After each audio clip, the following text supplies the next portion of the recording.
Good morning students. P block ਦੇ ਵਿੱਚ ਅੱਜ ਆਪਾਂ ਕੁਝ ਕੋਸ਼ਿਸ਼ ਕਰਾਂਗੇ ਹੈਲੋਜਨ ਫੈਮਿਲੀ ਦੇ। ਦੇਖੋ ਪਲੱਸ 2 ਕਲਾਸ ਦੇ ਵਿੱਚ 15 group 16 group 17 and 18 total 4 groups ਨੇ ਜਿਹਦੇ ਵਿੱਚੋਂ ਆਪਾਂ ਕਨਸੈਪਚੁਅਲ ਕੁਐਸਚਨਸ 15 ਤੇ 16 ਗਰੁੱਪ ਦੇ ਪੜ ਚੁੱਕੇ। ਹੁਣ ਆਪਾਂ ਅੱਜ ਪੜਨ ਜਾ ਰਹੇ ਹਾਂਗੇ 17 ਗਰੁੱਪ ਦੇ ਹੈਲੋਜਨ ਫੈਮਿਲੀ ਦੇ ਕੁਝ ਕਨਸੈਪਚੁਅਲ ਕੁਐਸਚਨਸ। ਉਹਨਾਂ ਦੇ ਵਿੱਚੋਂ ਪਹਿਲਾ ਕੁਐਸਚਨ ਕੀ ਹੈ कि जी बॉन्ड डिसोसिएशन एनर्जी है, बॉन्ड डिसोसिएशन एनर्जी है वो फ्लोरीन दी क्लोरीन नालों घट क्यों है? Why? What is the reason that bond dissociation energy of fluorine less than chlorine? Bond dissociation energy का मतलब क्या होता है? Amount of energy required to break a covalent bond। ਤਾਂ ਹੁਣ ਜਿੰਨੀ ਬੌਂਡ ਸਟਰੈਂਥ ਘੱਟ ਹੋਏਗੀ ਉਨੀ ਉਸ ਨੂੰ ਘੱਟ એનર્ਜੀ ਚਾਹੀਦੀ ਹੈ ਬੌਂਡ ਨੂੰ ਬ੍ਰੇਕ ਕਰਨ ਲਈ।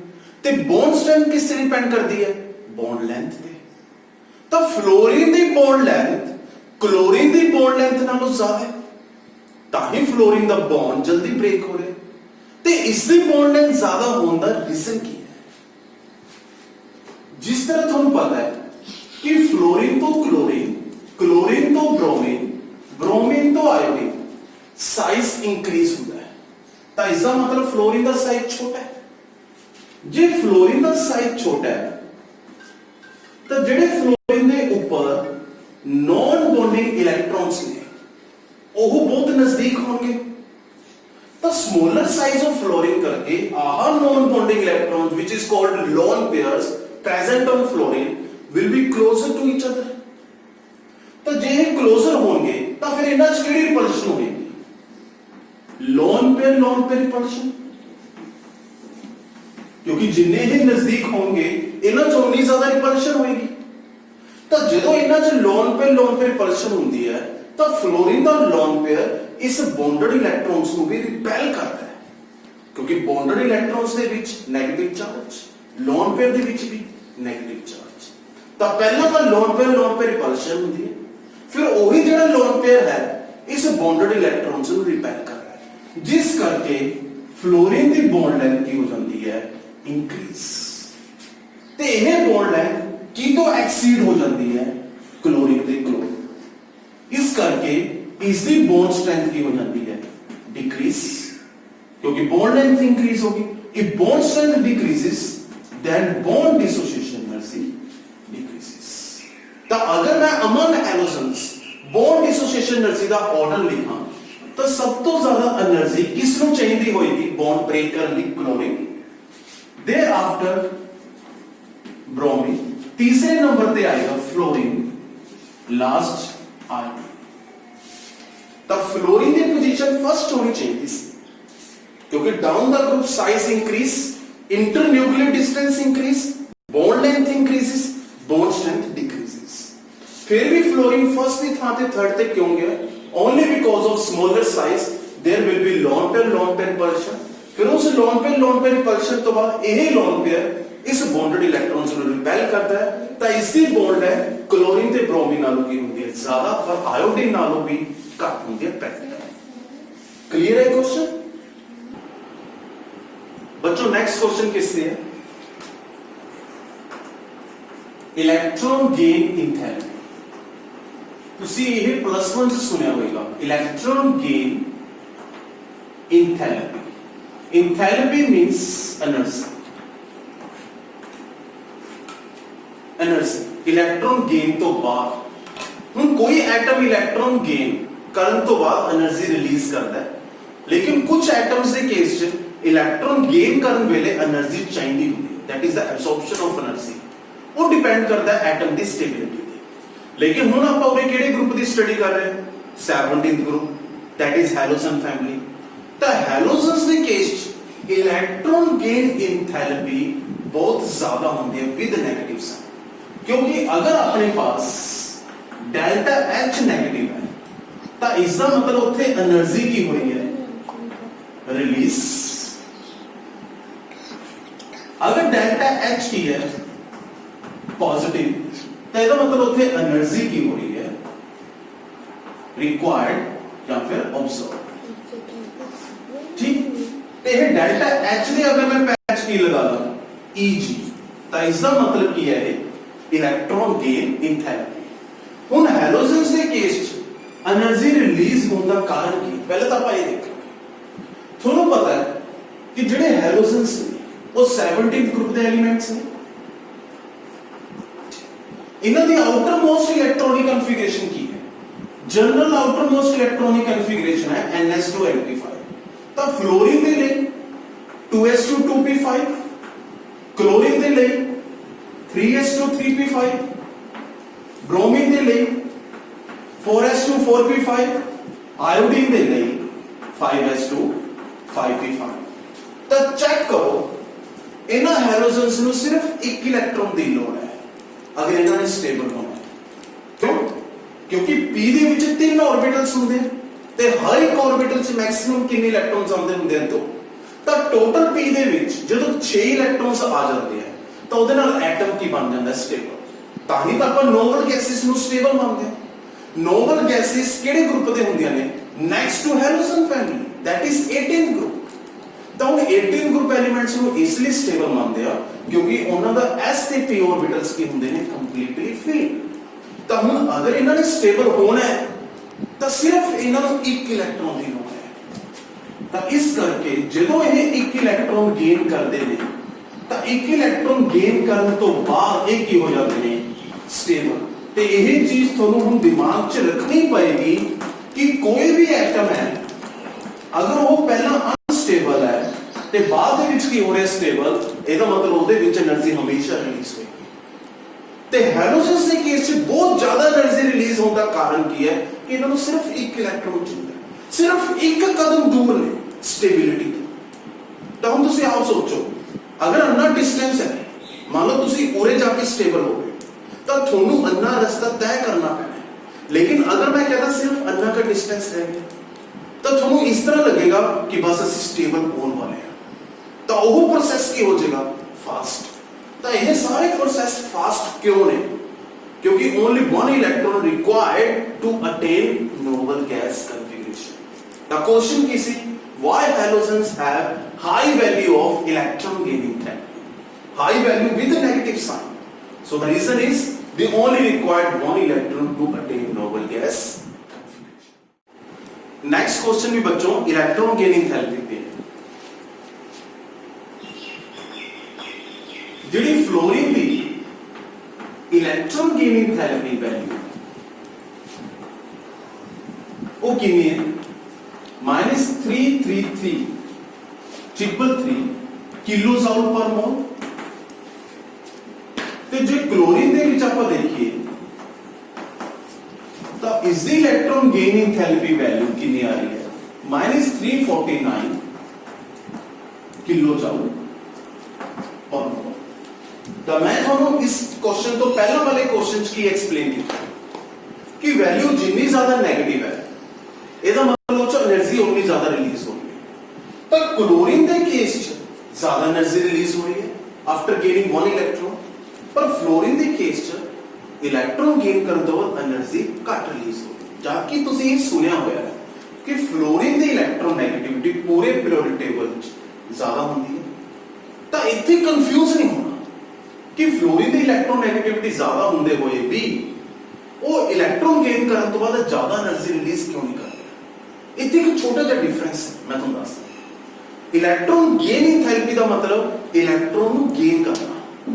ਜਿਵੇਂ ਮੈਂ ਇਲੈਕਟ੍ਰੋਨ ਗੇਨ ਕਰ ਲਿਆ, ਗੇਨ ਕਰਨ ਤੋਂ ਬਾਅਦ ਅੰਦਰ ਲੈ ਗਿਆ, ਉਹਨੂੰ ਖਾ ਗਿਆ। ਲੇਕਿਨ ਇਲੈਕਟ੍ਰੋਨ ਨੈਗੇਟਿਵਿਟੀ ਦਾ ਮਤਲਬ ਹੈ ਕਿਸੇ ਚੀਜ਼ ਨੂੰ ਆਪਣੇ ਵੱਲ ਖਿੱਚਣਾ ਔਰ ਉਹਨੂੰ ਅੰਦਰ ਨਹੀਂ ਲੈ ਕੇ ਜਾਣਾ। ਐਟਮ ਦੇ ਅੰਦਰ ਥੋੜਾ ਜਾਂਦਾ ਉਹ electron. So electronegativity means tendency to attract bonded electrons towards itself. ਸਿਰਫ attraction ਨੂੰ ਆਪਾਂ electronegativity ਕਹਿੰਦੇ ਹਾਂ। ਪਰ ਇਲੈਕਟ੍ਰੋਨ ਗੇਨ ਕਰਨ ਦਾ ਮਤਲਬ ਕੀ ਹੋਇਆ? Electron gaining therapy. ਤਾਂ ਉਹ ਇਲੈਕਟ੍ਰੋਨ ਗੇਨ ਕਰਨ ਤੋਂ ਬਾਅਦ ਜਿਹੜਾ ਐਟਮ ਜ਼ਿਆਦਾ ਸਟੇਬਲ ਹੋਏਗਾ ਉਹਦੇ ਵਿੱਚ ਜ਼ਿਆਦਾ એનર્ਜੀ ਰਿਲੀਜ਼ ਹੋਏਗੀ। ਜੋ ਕੁਐਸਚਨ ਤੋਂ ਹੀ ਕਲੀਅਰ ਹੋ ਰਿਹਾ।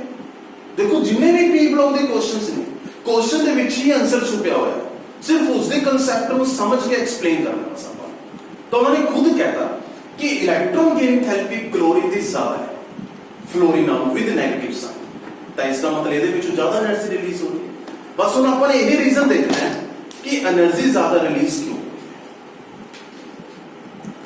ਫਲੋਰੀਨ ਦੇ ਕੇਸ ਦੇ ਵਿੱਚ ਜਿਹੜਾ ਇਲੈਕਟ੍ਰੋਨ ਗੇਨ ਹੋਏਗਾ ਉਹ ਕਿਸ ਆਰਬਿਟਲ 'ਚ ਜਾਏਗਾ 2p ਆਰਬਿਟਲ 'ਚ ਲੇਕਿਨ ਕਲੋਰੀਨ ਦੇ ਕੇਸ ਦੇ ਵਿੱਚ ਜਿਹੜਾ ਇਲੈਕਟ੍ਰੋਨ ਐਂਟਰ ਹੋਏਗਾ ਉਹ ਕਿਹੜੇ ਆਰਬਿਟਲ 'ਚ ਹੋਏਗਾ 3p ਆਰਬਿਟਲ 'ਚ ਹੁਣ ਤੁਹਾਨੂੰ ਇਹ ਵੀ ਪਤਾ ਹੈ ਕਿ ਜਿਹੜਾ 2p ਆਰਬਿਟਲ ਹੈ ਇਸ ਦਾ ਸਾਈਜ਼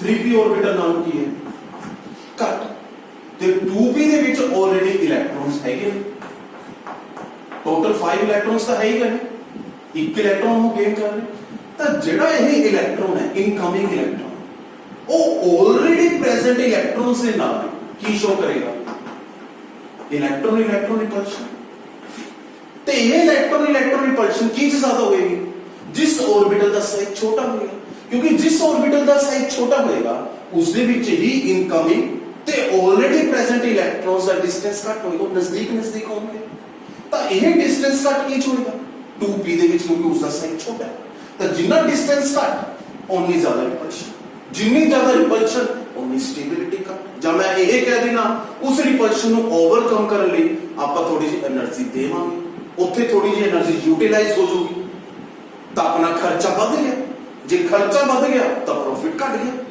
ਤਾਂ ਉਹਦੇ ਪ੍ਰੋਫਿਟ ਕਿੰਨਾ ਹੋ ਰਿਹਾ ਫਲੋਰੀਨ ਦੇ ਕੇਸ 'ਚ -333 ਕਲੋਰੀਨ ਦੇ ਕੇਸ 'ਚ એનર્ਜੀ ਦੀ ਫਾਰਮ 'ਚ ਕਿੰਨਾ ਪ੍ਰੋਫਿਟ ਹੋ ਰਿਹਾ -349 ਤਾਂ ਫਲੋਰੀਨ 'ਚ ਪ੍ਰੋਫਿਟ ਘਟ ਕਿਉਂ ਹੋ ਰਿਹਾ ਕਿਉਂਕਿ ਉੱਥੇ ਇਨਵੈਸਟਮੈਂਟ ਜ਼ਿਆਦਾ ਹੈ ਕਿਉਂਕਿ ਉੱਥੇ ਰਿਪਲਸ਼ਨ ਹੋ ਰਹੀ ਹੈ ਇਲੈਕਟ੍ਰੋਨ ਰਿਪਲਸ਼ਨ ਕਿਉਂ ਜ਼ਿਆਦਾ ਹੋ ਰਹੀ ਹੈ ਕਿਉਂਕਿ ਫਲੋਰੀਨ ਦੇ ਵਿੱਚ ਜਿਹੜਾ ਇਲੈਕਟ੍ਰੋਨ ਐਂਟਰ ਕਰ ਰਿਹਾ ਹੈ ਉਹ ਕਿਸ ਆਰਬਿਟਲ 'ਚ ਕਰ ਰਿਹਾ 2p and the size of 2p orbital is smaller than the size of 3p so that's why among halogens ਸਭ ਤੋਂ ਜ਼ਿਆਦਾ એનર્ਜੀ ਕਿਸ ਚ ਰਿਲੀਜ਼ ਹੁੰਦੀ ਹੈ ਕਲੋਰੀਨ ਫਿਰ ਉਸ ਤੋਂ ਬਾਅਦ ਫਲੋਰੀਨ ਆਉਂਦਾ ਹੈ ਥਰਡ ਤੇ ਬ੍ਰੋਮੀਨ ਜਾਏਗਾ ਫੋਰਥ ਤੇ ਆਇਓਡੀਨ ਤਾਂ ਕੁਐਸਚਨ ਤਾਂ ਕਲੋਰੀਨ ਤੇ ਫਲੋਰੀਨ ਤੇ ਵਿਦ ਰਿਸਪੈਕਟ ਟੂ ਲੇਕਿਨ ਕਈ ਵਾਰ ਬੇਟਾ ਆਰਡਰ ਵੀ ਪੁੱਛ ਲਿਆ ਜਾਂਦਾ ਤਾਂ ਆਰਡਰ ਕੀ ਹੈ ਕਲੋਰੀਨ ਫਿਰ ਫਲੋਰੀਨ ਫਿਰ ਬ੍ਰੋਮੀਨ ਫਿਰ ਆਇਓਡੀਨ ਤਾਂ ਕਲੋਰੀਨ ਸਭ ਤੋਂ ਜ਼ਿਆਦਾ એનર્ਜੀ ਰਿਲੀਜ਼ ਹੋਏਗੀ ਆਇਓਡੀਨ ਸਭ ਤੋਂ ਘੱਟ ਲੇਕਿਨ ਫਿਰ ਵੀ ਪੂਰੇ ਪੀਰੀਓਡਿਕ ਟੇਬਲ ਦੇ ਵਿੱਚ ਹੈਲੋਜਨਸ ਦੀ ਇਲੈਕਟ੍ਰੋਨ ਗੇਨਿੰਗ ਥੈਰੇਪੀ ਜ਼ਿਆਦਾ ਨੈਕਸਟ ਕੁਐਸਚਨ ਜਿਹੜਾ ਫਲੋਰੀਨ ਹੈ ਬੇਟਾ that does not show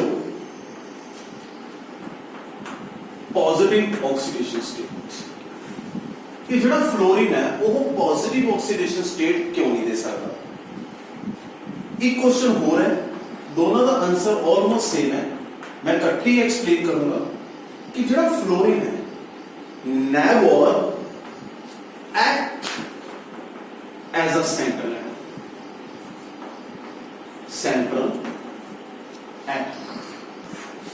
ਇੱਕ ਤਾਂ ਫਲੋਰੀਨ ਕਦੇ ਵੀ ਪੋਜ਼ਿਟਿਵ ਆਕਸੀਡੇਸ਼ਨ ਸਟੇਟ ਨਹੀਂ ਸ਼ੋ ਕਰ ਸਕਦਾ ਉਹਦਾ ਕੀ ਰੀਜ਼ਨ ਹੈ दूसरा क्वेश्चन की है fluorine never act as a central atom हुन देखो ध्यान नाल कोई भी एटम किदों सेंट्रल एटम बन सकता है ओदी की खासियत होनी चाहिए है वो देखो जो आप किसी भी एटम नु सेंट्रल एटम कहते हैं मान लो कोई ए एक एलिमेंटरी एटम है जेड़ा सेंट्रल एटम आपने कंसीडर करते हैं ਤਾਂ ਇਹ ਸੈਂਟਰਲ ਐਟਮ ਉਦੋਂ ਹੀ ਹੋ ਸਕਦਾ ਹੈ ਜਦੋਂ ਇਹਦਾ ਸਾਈਜ਼ ਕੀ ਹੋਵੇ ਬਿਗਰ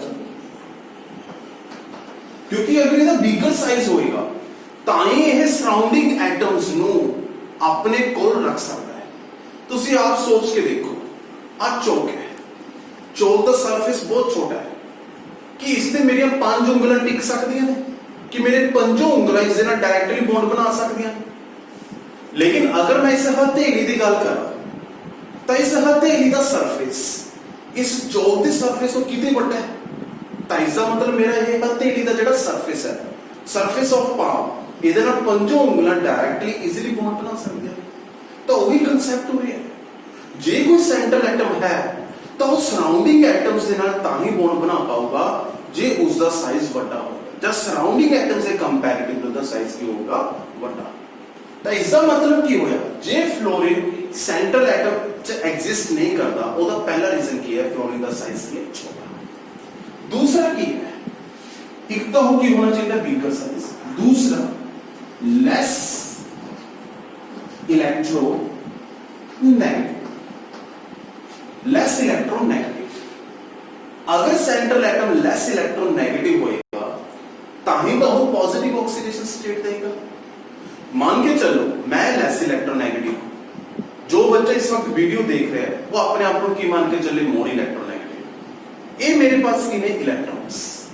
अगर मेरी इलेक्ट्रोनेगेटिविटी थोड़े नालों घट होएगी ताही तो तुसी इसको अपने पास खिंचोगे। तो जो इलेक्ट्रॉन मेरे को दूर जाएगा मेरे ते केड़ा चार्ज इंक्रीज होएगा, मेरे तो इलेक्ट्रॉन दूर जाते पॉजिटिव चार्ज। तो जे एटम ते पॉजिटिव चार्ज इंक्रीज होता है ताही तो वो केड़ी ऑक्सीडेशन स्टेट दिंदा पॉजिटिव। तो हुन फ्लोरीन की है most electronegative in the periodic table. तो अगर वो मोस्ट इलेक्ट्रोनेगेटिव है ਇਹਦਾ मतलब किसी की जरूरत ही नहीं हैगी ਜਿਹੜਾ ਉਹਦੇ ਇਲੈਕਟ੍ਰੋਨਸ ਨੂੰ ਆਪਣੇ ਵੱਲ ਖਿੱਚ ਸਕੇ। ਤੇ ਜੇ ਕੋਈ ਉਹਦਾ ਇਲੈਕਟ੍ਰੋਨ ਹੀ ਨਹੀਂ ਖਿੱਚੇਗਾ ਤਾਂ ਉਸਦੇ ਪੋਜ਼ਿਟਿਵ ਚਾਰਜ ਕਿਵੇਂ ਆਏਗਾ। ਇਹਦਾ मतलब fluorine never shows positive oxidation state. ਤਾਂ ਇਹਦਾ ਸਭ ਤੋਂ ਵੱਡਾ ਰੀਜ਼ਨ ਕੀ ਹੈ ਪਹਿਲੇ question the, because fluorine is most electronegative element, means surrounding element never be more electronegative than fluorine, so never shows positive oxidation state। the central atom के case less electronegativity होनी चाहिए but fluorine की है most electronegative। तीसरा central atom की खासियत की होनी चाहिए, ਉਹਦੇ ਕੋਲ ਕੀ ਹੋਣੀ चाहिए ने वेकेंट ऑर्बिटल्स। लेकिन अगर मैं किसी सेंट्रल एटम को कहा कि यार तू ऐ कर तू 4-5 एटम्स नाल बॉन्ड बना, ਤਾਂ सेंट्रल एटम पता की कहूगा कि मेरे को फिर की होने चाहिए ने जिवें सेंट्रल एटम 4-5 जे मैंने बॉन्ड्स बनाने मेरे को होने चाहिए वेकेंट डी ऑर्बिटल्स। क्योंकि अगर वेकेंट डी ऑर्बिटल्स होंगे ताही तो उत्थे अवेलेबिलिटी होएगी हाफ फिल्ड ऑर्बिटल्स दी। जिन्ने भी कोवलेंट बॉन्ड्स बनते हैं शेयरिंग नाल बनते हैं, ते शेयरिंग का मतलब एक इलेक्ट्रॉन सेंट्रल एटम का, एक इलेक्ट्रॉन सराउंडिंग एटम का। ਇਹਦਾ मतलब सेंट्रल एटम कोल जे एक इलेक्ट्रॉन है तो वो इलेक्ट्रॉन ऑर्बिटल च ही होएगा, तो फिर उस ऑर्बिटल में ਆਪਾਂ ਕੀ ਕਰਨਾ हाफ फील्ड ऑर्बिटल। तो जिन्ने हाफ फील्ड ऑर्बिटल्स होंगे सेंट्रल एटम कोल उन्ने कोवलेंट बॉन्ड्स बनणगे। तो किसी भी ग्राउंड स्टेट दे विच अगर कंप्लीटली फील्ड ऑर्बिटल्स हैगे ने तो वो हाफ फील्ड च तां ही जाणगे जे उत्थे की होएगी एक्साइटेशन। ते एक्साइटेशन उदों ही पॉसिबल हुंदी है ਜਦੋਂ ਲੋਅਰ એનર્ਜੀ ਤੋਂ ਆਪਾਂ ਹਾਇਰ એનર્ਜੀ ਜਾਂਦੇ ਤੇ ਹਾਇਰ એનર્ਜੀ ਚ ਤਾਂ ਹੀ ਜਾਵਾਂਗੇ ਜੇ ਉੱਥੇ ਹਾਇਰ એનર્ਜੀ ਦੇ ऑर्बिटल्स ਹੋਣਗੇ, that is vacant orbitals। ਤਾਂ ਸੈਂਟਰਲ ਐਟਮ ਦੀ ਤਿੰਨ ਖਾਸੀਅਤਾਂ ਅਗਰ ਹੋਈਆਂ ਨੇ ਤਾਂ ਆਪਣੇ ਕੋਲ ਉਹ ਐਟਮ ਸੈਂਟਰਲ ਐਟਮ ਕੰਸੀਡਰ ਕਰਕੇ ਉਹਦੇ ਨਾਲ ਆਪਾਂ ਸਰਾਊਂਡਿੰਗ ਐਟਮਸ ਦੇ ਨਾਲ ਮੋਲੀਕਿਊਲ ਬਣਾ ਸਕਦੇ ਹਾਂ। ਤਾਂ fluorine why never act as central atom, क्योंकि फ्लोरीन का साइज छोटा पर सेंट्रल एटम का साइज क्या होना चाहिए बड़ा। दूसरा fluorine most electronegative but central atom की होता है less electronegative. Fluorine second period का एलिमेंट है ते सेकंड पीरियड का मतलब की होता है जिदा आउटर मोस्ट शेल n = 2 हो, जिदा आउटर मोस्ट शेल n = 2 ਹੁੰਦਾ ਹੈ ਉਹਦੇ ਵਿੱਚ सब शेल्स ਕਿਹੜੇ ਹੁੰਦੇ ਆ 2s and 2p। ਇਹਦਾ मतलब ਉਹਦੇ ਵਿੱਚ 2d ऑर्बिटल्स नहीं ਹੁੰਦੇ ਤੇ 2s ਦੇ ਵਿੱਚ ਇੱਕੋ ਹੀ ऑर्बिटल ਹੁੰਦਾ ਹੈ ਤੇ p ਦੇ ਵਿੱਚ तीन ऑर्बिटल्स ਹੁੰਦੇ हैं। तो ਇਹਦਾ मतलब फ्लोरीन ਦੇ ਵਿੱਚ कोई भी वेकेंट डी ऑर्बिटल्स नहीं है। So that's why fluorine does not show positive oxidation state and never act as a central atom। Next question बहुत ही इंटरेस्टिंग ते इंपॉर्टेंट। ਜਿਹੜਾ बच्चों नेक्स्ट क्वेश्चन है वो किस पे बेस्ड है,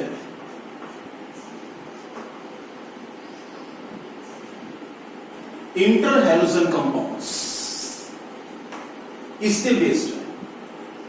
तो सब तो पहला तो अपन को यही पता होना चाहिए कि इंटर हैलोजन कंपाउंड्स की होते हैं। देखो नेम तो क्लियर है हैलोजन कंपाउंड्स, लेकिन हैलोजन से आगे की लगा हुआ है इंटर, मींस वो कंपाउंड्स जिन्हें विच पहली गल तो सिर्फ की हों halogens, but halogens of different elements, different elements. जिन्हें फॉर एग्जांपल ClF3 है, ਹੁਣ देखो क्लोरीन ਤੇ फ्लोरीन दोनों हैलोजन्स पर यही दोनों दोनों हैलोजन सेम एलिमेंट दे तां नहीं है। पहली गल तां है कि एक हैलोजन कंपाउंड, दूसरा ये हैलोजन कंपाउंड केड़ा इंटर हैलोजन। क्यों? क्योंकि इस कंपाउंड के अंदर हैलोजन्स ऑफ डिफरेंट एलिमेंट्स से प्रेजेंट है। जां तुसीं ये कह दो जिस कंपाउंड च एक तो ज्यादा हैलोजन्स आपां नूं नजर आउंदा, एक तो ज्यादा तरह के हैलोजन्स, ਉਹ ਕੀ ਹੁੰਦੇ ਨੇ inter halogen compounds. So ClF3, BrF3, IF7, all these three are inter halogen compounds.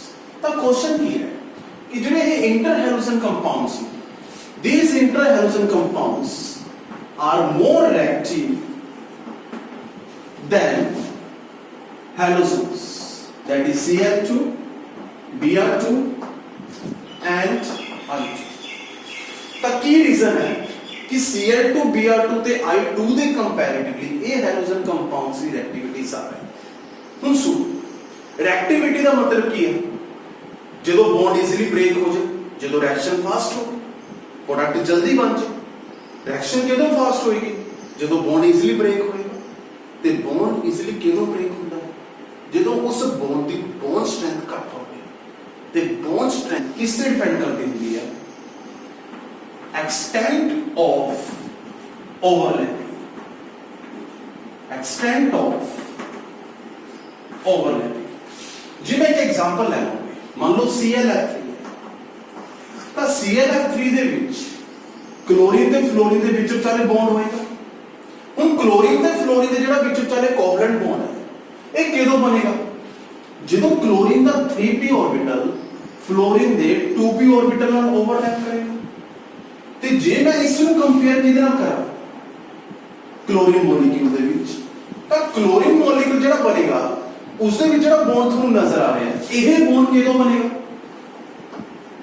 ਜਦੋਂ ਦੋਨਾਂ क्लोरीन्स ਦਾ 3p ऑर्बिटल ਓਵਰਲੈਪ ਕਰੇਗਾ। ਤੇ ਓਵਰਲੈਪਿੰਗ ਉਦੋਂ ਜ਼ਿਆਦਾ ਹੁੰਦੀ ਹੈ ਜਦੋਂ ऑर्बिटल्स ਦੀ એનર્ਜੀ ਤੇ ਸ਼ੇਪ ਕੀ ਹੋਵੇ ਸੇਮ। ਹੁਣ क्लोरीन ਦੇ ਕੇਸ Cl2 ਦੇ ਕੇਸ दोनों ऑर्बिटल सेम साइज ਦੇ ਨੇ, ਦੋਨਾਂ ਦੀ એનર્ਜੀ ਵੀ ਸੇਮ ਹੈ, ਤਾਂ ਇਹਨਾਂ ਚ ਓਵਰਲੈਪਿੰਗ ਕੀ ਹੋਏਗੀ? ਸਟਰੋਂਗਰ। ਤਾਂ 3p 3p ਦੋਨਾਂ ਦਾ ਸਾਈਜ਼ ਸੇਮ, ਤਾਂ ਇਫੈਕਟਿਵ ਓਵਰਲੈਪਿੰਗ ਹੋਗੀ। ਜਿਵੇਂ ਆਪਾਂ ਇਹ ਮੰਨ ਕੇ ਚੱਲੋ ਕਿ ਦੋ ਬੱਚੇ ਨੇ 18 ਇਅਰਸ 올ਡ ਦੇ ਨੇ, ਤਾਂ ਜਦੋਂ ਦੋਨੋਂ ਹੱਥ ਮਿਲਾਣਗੇ ਤਾਂ ਉਹਨਾਂ ਦਾ ਸਾਈਜ਼ ਕੀ ਹੈ? ਸੇਮ ਹੈ, ਉਹਨਾਂ ਦੀ ਏਜ ਸੇਮ ਹੈ, ਤਾਂ ਉਹਨਾਂ ਦੀ ਬੋਨ ਸਟਰੈਂਥ ਸੇਮ ਹੋ ਸਕਦੀ ਹੈ ਕਿਉਂਕਿ ਦੋਨਾਂ ਦਾ ਹੱਥ ਦੀ ਜਿਹੜੀ ਪਕੜ ਹੈ ਉਹ ਸੇਮ ਸਟਰੈਂਥ ਚ ਵਿੱਚ ਹੈ। ਤਾਂ ਇਸ ਦਾ ਮਤਲਬ ਉਹਨਾਂ ਚ ਓਵਰਲੈਪਿੰਗ ਸਟਰੋਂਗਰ ਹੋਏਗੀ, ਬੌਂਡ ਸਟਰੋਂਗਰ ਬਣੇਗਾ। ਲੇਕਿਨ ਅਗਰ ਉਹਨਾਂ ਦੇ ਵਿੱਚੋਂ ਇੱਕ ਬੱਚਾ 10 ਇਅਰਸ 올ਡ ਹੈ ਤੇ ਦੂਸਰਾ 18 ਇਅਰਸ 올ਡ ਹੈ, ਤਾਂ ਉਹਨਾਂ ਚ ਇਕੁਅਲ ਸਟਰੈਂਥ ਨਜ਼ਰ ਹੀ ਨਹੀਂ ਆਏਗੀ। ਉਹੀ ਕਨਸੈਪਟ ਕਿਹਦੇ ਵਿੱਚ ਹੈ? ClF ਦੇ ਵਿੱਚ। ਹੁਣ ਫਲੋਰੀਨ ਦਾ 2p ऑर्बिटल क्लोरीन ਦੇ 3p ऑर्बिटल ਨਾਲ ਓਵਰਲੈਪ ਕਰੂਗਾ ਤੇ ਦੋਨਾਂ ਦੀ એનર્ਜੀ ਕੰਪੇਅਰੇਬਲ ਨਹੀਂ ਹੈ, ਸੇਮ ਨਹੀਂ ਹੈ। ਤਾਂ ਜਦੋਂ orbitals of dissimilar atoms, when orbitals of dissimilar atoms participate in overlapping, ਤਾਂ ਉਸ ਤੋਂ ਜਿਹੜਾ ਬੌਂਡ ਬਣਦਾ ਹੈ ਉਹ ਕੀ ਹੁੰਦਾ ਹੈ? weaker bond। so this bond is weaker ਕਿਉਂਕਿ ਇਹਦੇ ਵਿੱਚ extent of overlapping ਕੀ ਹੋਏਗੀ? ਘੱਟ, ਲੇਕਿਨ ਇਹਦੇ ਵਿੱਚ extent of overlapping ਕੀ ਹੋਏਗੀ? ਜ਼ਿਆਦਾ। ਤਾਂ ਅਗਰ ਇਹ ਬੌਂਡ ਵੀਕ ਹੈ ਤਾਂ ਇਹ ਬੌਂਡ ਈਜ਼ੀਲੀ ਕੀ ਹੋ ਜਾਏਗਾ? ਬ੍ਰੇਕ ਮੀਨਸ ਲੋ ਬੌਂਡ डिसोसिएशन एनर्जी। ਤਾਂ ਅਗਰ ਲੋ ਬੌਂਡ डिसोसिएशन एनर्जी है ਤਾਂ ਇਹ ਬੌਂਡ ਈਜ਼ੀਲੀ ਬ੍ਰੇਕ ਹੋਊਗਾ ਤੇ ਇਹਦੀ ਰਿਐਕਸ਼ਨ ਕੀ ਹੋਏਗੀ? Fast. So that's why ClF3 is more reactive than Cl2। ਤਾਂ ਮੇਨ ਰੀਜ਼ਨ ਕੀ ਹੈ ਬੇਟਾ ਕਿ inter halogen compounds chlorine bromine iodine ਨਾਲ ਜ਼ਿਆਦਾ ਰਿਐਕਟਿਵ ਕਿਉਂ ਹੈ? ਉਹਦੇ ਮੇਨ ਰੀਜ਼ਨ ਹੈ extent of overlap। in interhalogens orbitals which are participate in overlapping will be of dissimilar atoms, so bond strength will be not much stronger than halogens of chlorine bromine and iodine। that's why these are more reactive।